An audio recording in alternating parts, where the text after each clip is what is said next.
What's up? We're back with the latest Kansas City market update. This is for January 2022. There was some movement in the markets this past month. Some things I expected, others that kind of caught me off guard. So let's take a look at the data to see where things are and see if we can't make some predictions of where they're headed.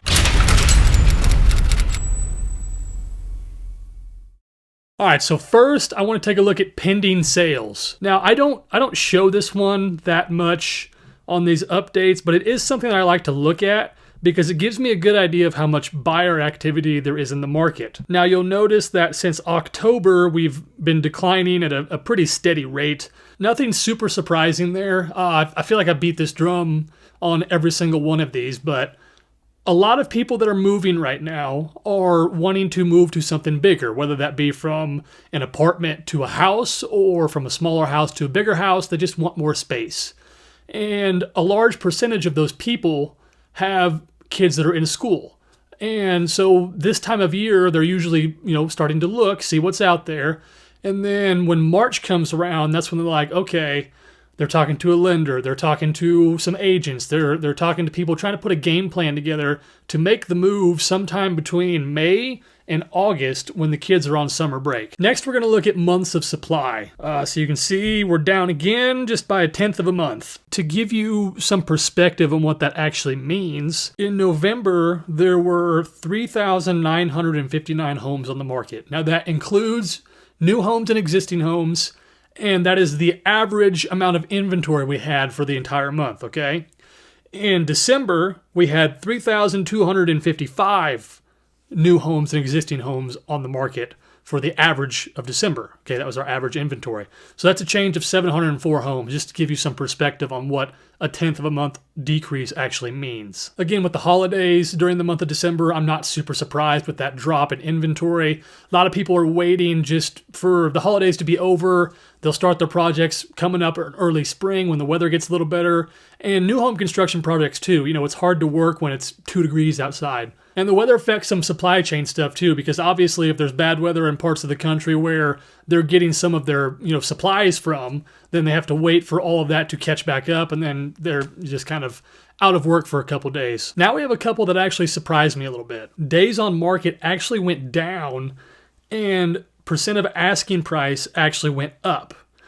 Both of these, I thought we were going to do the opposite. I thought we were going to see days on market go back up to that 28 to 30 day range and kind of plateau. And the same thing with percent of asking price received. I thought that was going to kind of plateau and just stay flat until, that February, March timeframe, and then start jumping back up again. But I believe interest rates, or mortgage rates, I should say, had a lot to do with that, but we'll cover that here in just a second. Lastly, we have average sales price. So for existing homes, you can see that it jumped up. Again, a little surprising to me. I thought we were going to plateau and level off until about February, but mortgage rates probably playing a factor in this one too. New homes are going down, but that market's so volatile right now that it's almost impossible to make an accurate prediction.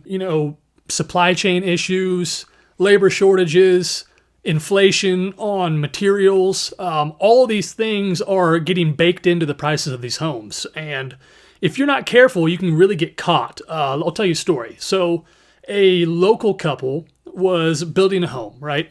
And they started back, I believe, I don't want to say the wrong thing, but I believe it was about 8 months ago was when they got the process started. And, a month in, they said, okay, we need your first earnest money deposit, and we'll start to break ground on this thing. I said, all right, cool, no problem. They get going, and then next thing you know, the builder comes back and says, hey, by the way, that price we quoted you about 6 months ago when we first started this process, it's going to be $200,000 more than that.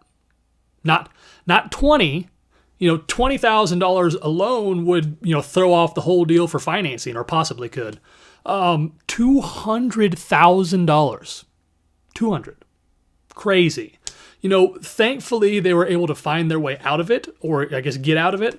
But, the builder kept their earnest money, so that sucks. That was 15 grand. But let it be known, just let me go off on a side tangent real quick.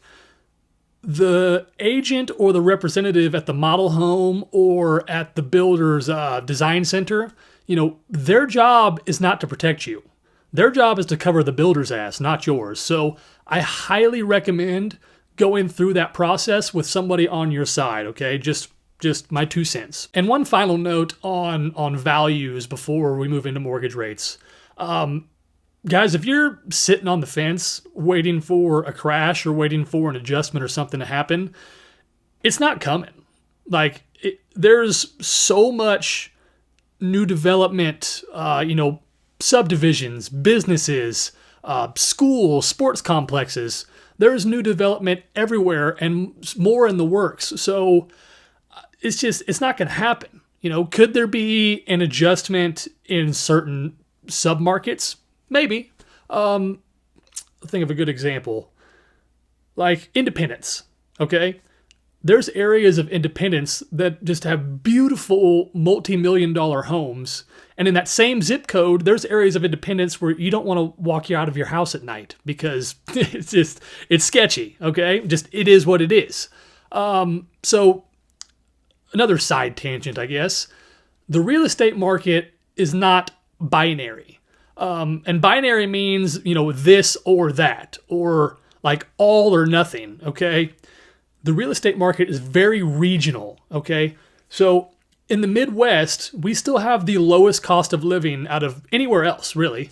And we're building so much stuff here and creating so many jobs, and not just like fast food jobs or like, minor, low skill jobs like technology and big industries, healthcare, big industries coming into this area, creating high paying jobs. Okay. With that brings families with means, which, stimulates the economy even more. So to think that, there's going to be a crash, I don't see it. It's not going to happen. At least not in my opinion. If it does happen, I'll come back on her and say, yeah, I'm an idiot, but I don't see it happening. I'm just letting you guys know. So if you're on the fence, I would highly recommend at least starting to look at what your options are. Talk to a lender, meet with a few agents, talk with them about your goals, what you want to do, and put together an action plan to try to get there. Because the longer you wait, the more the stuff is going to go up. And as we're about to talk about, interest rates are going up too. So the longer you wait, the less buying power you actually have. All right, so let's talk mortgage rates real quick. The chart tells the story. We're up 0.5% for the 30-year fixed in just the last month, okay? To give you some perspective on that, depending on your down payment on a $300,000 house, that adds an extra $70 to $100 a month on your mortgage payment. Based on the news coming from the Federal Reserve, I'm expecting rates to be at 4% by May. The thing is, as rates continue to climb, for every 1% they increase, you lose 10% of your buying power. So, for example, let's say with rates as they are right now, you're pre-approved for a $400,000 house. Then let's say you wait, you don't lock in, you don't do anything, and rates go from 3.65 to 4.65. Okay, now you're only pre-approved for a $360,000 house unless your income goes up or your expenses go down significantly. So that's why I'm encouraging you guys to at least start evaluating your options, see what you can do. If this is something you wanted to do here, within the next year, just see where you're at, because if you can lock in now, you're probably going to end up with a much lower rate than you otherwise would if you waited, 3 to 6 months. But that's it for this month. I'll keep an eye on all these trends and I'll report back with another update next month.